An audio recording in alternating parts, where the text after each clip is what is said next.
So let's go to the extension of apartment 1 and start to configure it.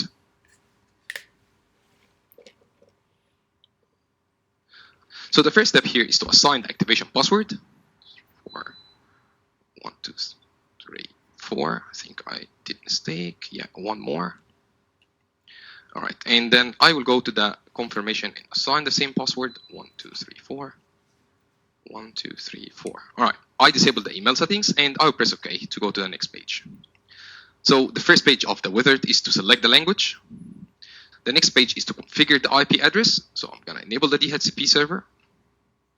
And it took the next available IP in the DHCP. Then I'll press next, and here is the page where I will configure this unit as extension. So there's two ways to configure the extension. I will show an example for the first way right now, and in apartment 2, I will show the second way. So right now, this is not a main indoor apartment. This is an extension of apartment 1. So I will select this option and select indoor extension. Once you change to indoor extension, it will give you a different, as you can see, interfaces. So right now I have up to 5 extensions I can assign per each main apartment. My main apartment right now is apartment number 1. So the only thing I'm going to do right now is to change the room name, and I will rename this room as delete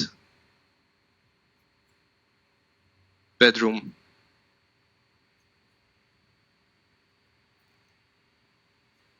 1. Now, I changed the name. You can change the name. You can leave it. But please, if you're going to add another extension, you have to change the number here and make it number 2. All right. The next part here is to go to the registration password. So what is the registration password? As you can see, it's not configured. So I need to assign a registration password right now. So I will write down here the registration password, which I used it before, which is actually the same as my activation password. 1, 2, 3, 4. And I will assign it again. 1, 2, 3, 4. 1, 2, 3, 4. All right. Once you configure it, it will change the states to configured. Perfect. So here's the difference when you go to the next page. So right now, remember that we are extension.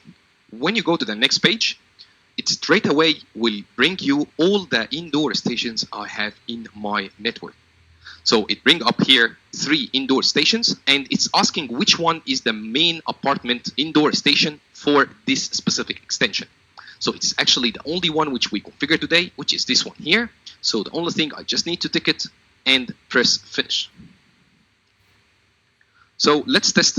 If I try to call room number 1,